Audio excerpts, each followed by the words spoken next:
American exceptionalism. Some people believe it, some people don't. But what does American exceptionalism mean? The goal of my journey is to get past the buzzword and explore, what does American exceptionalism really mean? I'm Janine Turner. Join me as I speak with scholars and Americans all across the United States about what American exceptionalism means to them, both historically and currently. American exceptionalism, how and why it matters. We have a fabulous guest with us today, Jay McConville. He is a military veteran, a very successful businessman, and is getting his doctorate in public policy. So today we are going to talk about the collapse of the British Empire, which is part of our 90-day study on American exceptionalism, and the Federalist and Anti-Federalist views about imperialistic expansion. My knowledge on this is just, I'm aware of the British Empire and all the expansion that they did in all the countries. Yes. Queen Victoria was the Queen of India, and I'm also aware, probably like most Americans, that we were, our founders, George Washington, the citizen soldier, turning everything back over. We didn't want a standing army. John Adams didn't embroil us immediately in other wars. That in America, we've really felt that we didn't need to expand and we don't need to get involved with other people's foreign affairs. And Washington, I think, really stood by that. I'm going to let you answer all this and tell me what you think. The British Empire didn't do that. Nope. So talk to us about maybe the British Empire first and what led them to start imperializing the way they did. And then juxtaposition that with our stance here in America was that really wouldn't be a good thing for us. And then we'll throw in a little bit of the manifest destiny. And was that pro or con? Sure. Well, I think the British Empire expansion was originally economic in nature. So the British, the UK, now we call the United Kingdom, economy advanced so far ahead of the rest of the world because they had set the conditions in that country for success. They had rule of law. They had technology developing there. And they had a populace who was at least free enough to pursue entrepreneurial quests. So those kind of factors work together to create really an economic powerhouse. What era are we talking about? So we're talking about the 1800s, right? So 1700s, Queen Victoria 18, time. Yeah, and that it really started expanding. They already had colonial empires. Obviously, we were one, right? So 16th centuries through World War II, frankly. There was this continual expansion of the empire, but based in economics. But then as it expanded, it became more of a territorial expansion. There was back then this notion that resources from a colony would be exported back to the country and create wealth, right? And so they did that, and they basically overextended themselves, and lots of I'm not, totally negative on the British Empire. Lots of good things came out of the expansion of the British system of law, for example. Common law. British common law is the basis of law around the world, and that's a good thing, right? But their nation overextended itself, which came to fruition after World War I, which was devastating to the British, and then followed very closely on by World War II. Can we stop at World War I? Yes. World War I, a lot of people don't really know as much about World War I as World War II, but it was just this devastating war. Devastating. They just walked forward and were shot down and walked forward and shot down. And we've had some movies on World War I that help, movies kind of educate people these days. But that was part of all this antagonism between their countries that created World War I. Was this because of British imperialistic tendencies to expand, or necessarily, or was it in the mix there? So Europe was different. So the expansion was really external to Europe, right? So, for example, North America, India, that was where the expansion was. Those were trade routes that they wanted to have access to natural resources, to other things. In Europe, and I'm not a historian, but I love to read Napoleon. right? I read about Napoleon. I would put it more on Napoleon's doorstep, but initially Napoleon was a reformer, right? So it was the fall of the aristocracy and the many, many, many years and many wars that led up to World War I, which was really generally the collapse of the structure that held old Europe up. So that, if you could just put a little a lot of things were happening at once. A lot of things. And you put it at the doors. You put it at the feet of Napoleon because he was the first. He really imperialized Egypt and went all around. Yeah, well, actually, in Europe, what he first did was kind of smash the aristocracies around, right? And then he rebuilt his own, right? Right. So, it was just a lot of turmoil in Europe. Externally, Napoleon, yes, he went to Egypt and that. But all the powers there wanted to be. So you're saying he created a lot of turmoil even within Europe itself. Yes. I was just talking about directly, like what caused World War I. You could talk about that for eternity. Yeah, but right. I could lay some of it on the doorstep of Napoleon. Not just the British. Yeah, not just the British. No, they really came into. So the antagonism of what happened with World War was really within Europe itself. So it really didn't have anything to do with imperialism, so to speak. Well, yeah. Well, I guess maybe it did. They were competitive. I mean, right? Who could own there was a lot of competition amongst the nations. The spices and the trails and they wanted to dominate. That was the concept, right? Go outside of your borders and dominate others, and you'll increase your wealth. Right. But what happened was the British started to expand, and they were doing it on credit, and their debt reached 200% of their gross domestic product after World War II. I think 1944. And the United States basically had to bail them out, and what happened was the British pound sterling, which was the reserve currency, the currency that everybody referenced around the world for international trade, they lost that status because the currency was not trusted anymore, and the United States took that over with the dollar. It's after the devastation of World War II. Yes, but it was led up because of that expanding empire. It took a long time. So to go back to our... So they were in such debt from expanding. They expanded so much, which is one of the reasons they were taxing Americans. Yes. And led to our revolution because they just couldn't keep affording... We can make parallels to today, but that's not what this is about. But they couldn't afford... They didn't have enough money to keep these territories safe. Initially, it was an economic boon, but when you have that empire, now you have to maintain it. And the maintenance of it, especially during those devastating wars, really crushed their economy and led to the fall of their empire, which really lasted basically until late 50s, early 60s, when there was really no more empire. I read the Simone de Beauvoir's book. Anyway, she talks about World War. They talk about the wars, and they walked in. They were in France, of course. It says, "We need to go help Spain." And out of the 500-page book, this is what stuck in my mind: is the ambassador or whomever with whom he was speaking said, "No, you don't understand. We can't help ourselves." Right. So it just gets to that point, and I guess that's where England was at the end of World War II with those two wars. They were just wiped out. I think England or UK just paid off their war debt to the United States like 5 or 10 years ago, or maybe even less. That's what you said in your amazing article. Yeah, so it's real. I was shocked by that. Wow. So they're overextended. That must have been a really humbling moment with Churchill. He was probably in those discussions when suddenly it was no longer going to be the pound, but it was going to be the American dollar. Absolutely. That's a big pill to swallow.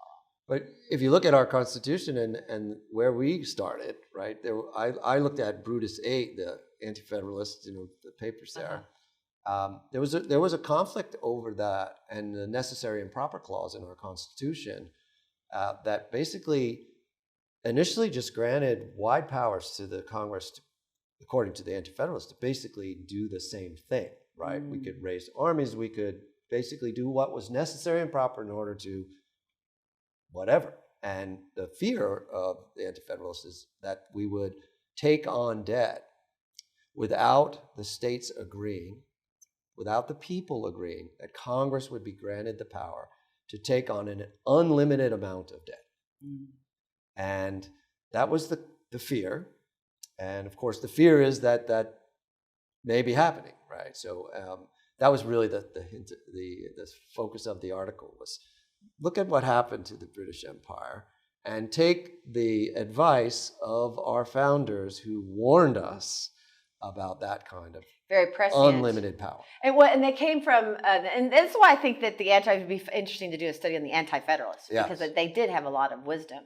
But they had been in history, so much of history, I do a lot of readings of biographies and whatnot myself, and I love history.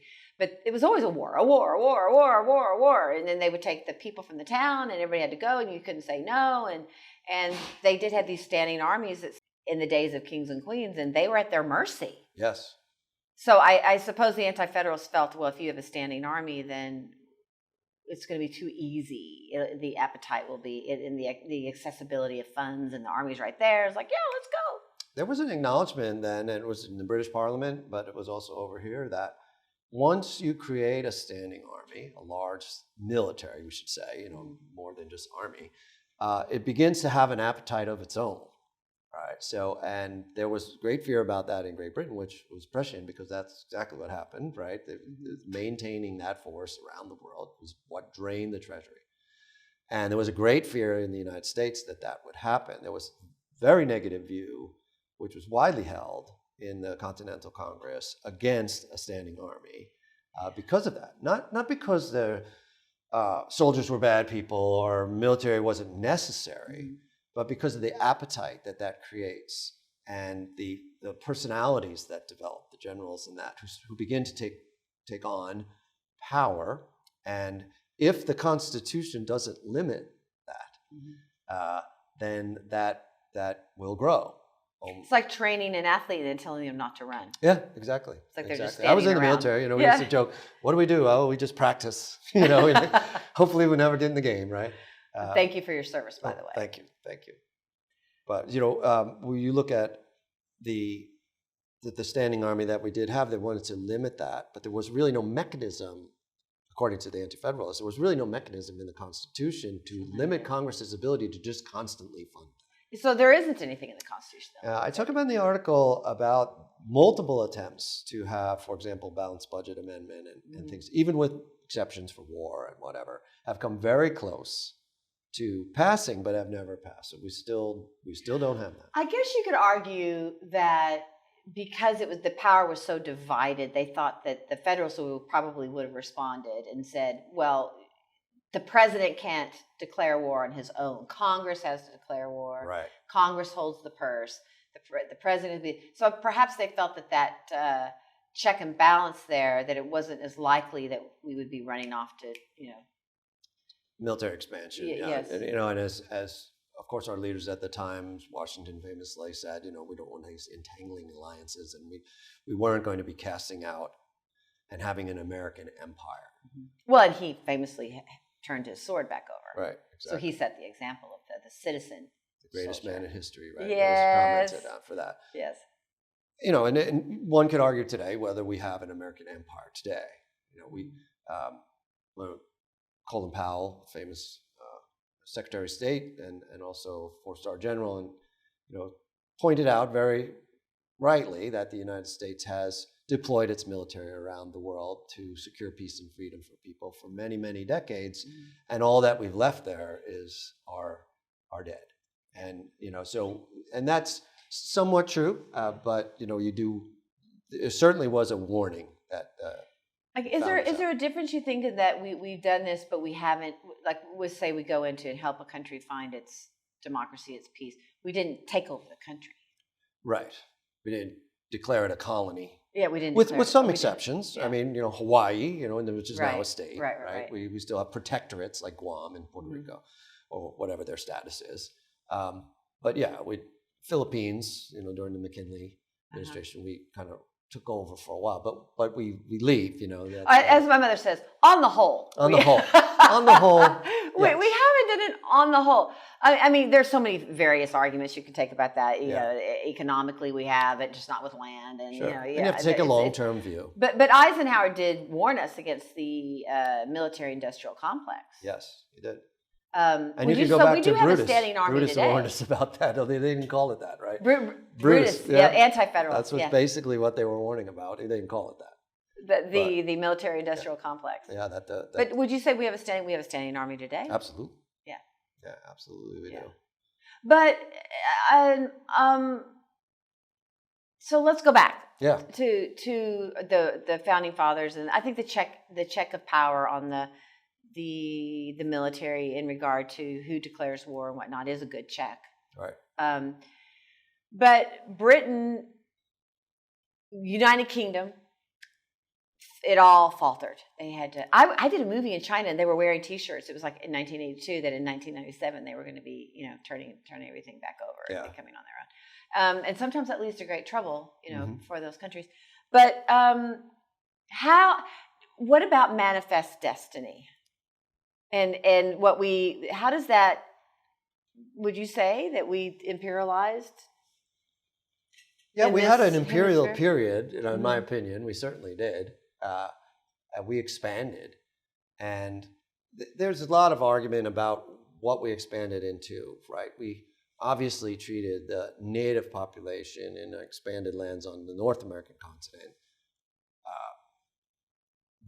horribly, right? Mm-hmm. And that was an imperial expansion in what we consider now our own country. Right. Yeah. There you go. Right. So and includes not only Native Americans but also Mexicans. I mean, look, we have California, we have New Mexico and Texas, and So certainly there was an imperial period, and the idea. But we weren't really America yet. I'm talking about once we were America. Yeah. Well, but still, that's true. We did. We expanded westward. Yeah. I think the idea of manifest destiny was linked to exceptionalism, in that we had a destiny to kind of dominate our hemisphere for security reasons, but also economically, and we certainly did that for some time. I think it's to the United States credit, and we should take that credit, that liberalization of that, the classic way that we use the term liberal, having peace and freedom and liberty expand and having us pull back from imperialism is a really laudable trait of our country. I don't think we take enough credit for that. Right. Doesn't mean we didn't have imperial moments, didn't treat other countries in a way maybe wasn't optimal at the time. But we pulled back from that. Mm-hmm. So, in other words, we sowed the seeds of democracy, but we didn't take over in certain aspects. We couldn't really do much in Canada, and we never invaded Canada. Right? Yeah, we never invaded Canada. Took their oil and put them under an imperial colonial government, which we probably could have done. Right. We certainly could have done after, say, World War I. World War II, we could have done that. Of course, they were British at that time, but we could have done that, but we didn't. And Mexico, same thing. Right. Yeah. Somewhat. We took some land. Yeah. Well, Texas and California. But of course, every country in the world is formed at its base at some time in history by conquest. That we're not exceptional in that regard. Right. I mean, it's all been done. And there isn't probably a country, maybe you can find an exception, but that didn't have at least some level of one tribe conquering another, a clan taking over another. That's all it was. That's when I read it, it's just continually. Right. William the Conqueror goes That's over, history. and we tend to forget about all these other empires that came before. Yeah, well, It was just France wants a little more of England, and England wants a little more of France, and it's just continual. Right. But our Constitution gives us the ability to, or we wanted to give us the ability to limit the appetite for our central government to do that without the consent of the governed. And taking on debt in someone else's name, for example, the Anti-Federalists would argue the Constitution was not strong enough to prevent that from happening. And some people today would argue that we have way too much debt. I would be one of them. And how did we get there? Do we need more control over that to limit that? Because by limiting the power of the purse, right, you limit the amount of money that can be spent on these expansive desires of the central government, you hold that empire in check, which the British really didn't do. I mentioned in my article, and a lot of people who watched The Crown, which was a great series. I love The Crown. Yeah, it was great. Yeah. You see Lord Mountbatten almost have a coup in the UK. It didn't happen, but it was close. I mean, they were going to take over the government. That was against his own son, too, right? Yes, and that was at the time when the empire was collapsing. He was the prince's father. Uncle, or is that? Yeah, or uncle? I think maybe it's uncle. Father, uncle. Okay, yeah. I'm not sure. I'm not sure. But you know, the idea family. But the idea that would happen is so beyond comprehension that, you know, there might have been a coup in the UK in modern times, right? You know, and it was due to the struggle that was going on in the country, linked to the collapse of empire. You know, we don't want that here. No. We do not want that here. A military coup here in the United States just seems impossible to imagine. Mm-hmm. But limiting the expansion of our empire to what we can afford is, in my view at least, one of the ways we prevent that potentiality from ever being realistic, that there would be a coup here. What is? If we limit the expansion, and we maintain basically our status as our currency is strong, you know, it's trusted. We maintain our reserve currency status. We don't overextend ourselves and get into the same situation that the British did. Because essentially, they went bankrupt. Basically, yes, they did go bankrupt. Right. And there's stories back then. I didn't mention it in the article, but when I was researching it, you failed to see the impact that had on individual people. I mean, they had empty shelves in the stores. It's hard to imagine that in a modern society like the UK, that would happen, or here. But it did happen. You know, they could not afford to buy products from other countries, and it showed up in everyday lives. You know, in the 60s. You know, it's just hard to believe. I was born in 1963. Yeah, you know, in my lifetime, that was a struggle they had. Oh, that's interesting. I don't think I didn't know that either. Yeah, it was tough. Having to rebound. And it's really fascinating to know that they didn't repay the loan until 2000, from our loan to them in World War II until 2000. And we have this relationship with the UK, so I think that we were happy to maintain, because it's a great country. And absolutely, as I said, I love going to the UK and great culture, but they did overextend themselves, and it hurt. So, in conclusion here, though, our founding fathers were prescient in that this really shouldn't be what we do. Right, unlimited ability of the central government to just spend and expand the empire. And that's not in the Constitution per se, except for the check and balance. Right. The Anti-Federalists no one wanted person it to be has more the power explicitly in the Constitution to limit that.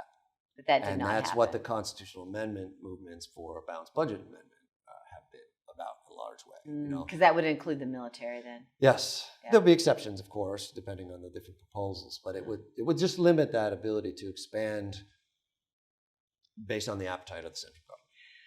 Yeah, we were talking about earlier. That's one of the things that I think is really exceptional about our founding fathers and the United States Constitution is the ability to create an amendment in two ways. So that if Congress does not want to pass a balanced budget amendment, that our founding fathers actually thought about this. Wait a minute, that would be anarchy in a way of the Congress. It would be Congress getting too powerful. Right. So a lot of times we think it's just the president. You know, maybe the judicial branch, but Congress could say, no, we're not going to do a balanced budget. We don't want to limit our terms, and no, we're not going to do it. That they were prescient enough to think, well, all right, a convention of states can be called, Right. And the states can go around the federal government and create a balanced budget amendment. Yes, you have to get 2/3 of the states to agree to go. So it's a tall 3/4 of the other states have to agree, but I just get really excited when I think about that because I think that's brilliant, just absolutely brilliant. Because we're not ruled by angels. Yes. And that's why you have to have a way around it. So it hasn't happened. No, but it's close. You talk about it in your article, don't you? We were very close to getting. Well, that was a constitutional amendment through the first methodology. We got through Congress. It was going to be proposed to the states. If I remember correctly, it failed by one vote in the Senate to be proposed to the states. A balanced budget amendment. Yeah. Oh, I didn't know that because I know we have almost all the states to call a convention of states as well. Yes, yeah. So that would be kind of the next step because it didn't. You know, it's failed several times. It's always brought up constitutional amendment for a balanced budget, but has not made it through. So, okay, so to wrap this, America is exceptional in juxtaposition with the British Empire because? Well, we have clearly taken it on to manage, at least up to now, our expansion so that we maintain our economic viability and our currency stays strong, and that we do not overextend ourselves in empire. There's lots of reasons why we don't have empire. We have, a belief in liberty, and so providing, ensuring freedom around the world is actually very, very important to us. We don't wish to dominate others, but it's also because we have some checks on our expansion through our Constitution. Just need to maintain that. Right. Yeah. Exactly. Well, thank you so much. Thank you. Wonderful essays. Please read his essays, Jay McConville's essays at constitutingamerica.org. He is an exceptional board member. You are an exceptional man, exceptional citizen, exceptional board member. I thank you for all you do for our organization, by the way. Well, I hadn't said that. Your leadership, and it's a very important organization, does a lot of great work. Thank you. It's very fulfilling. It's kind of the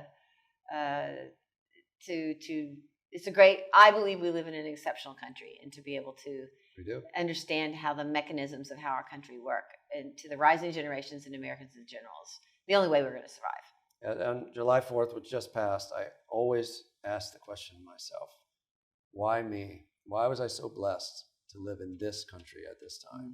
And I think the more people who remind themselves of that, will see the exceptionalism that does exist here. And to understand what that exceptionalism is. And where it came from. How and why. Yeah, exactly. Thank you. Thank you so much. Thank you.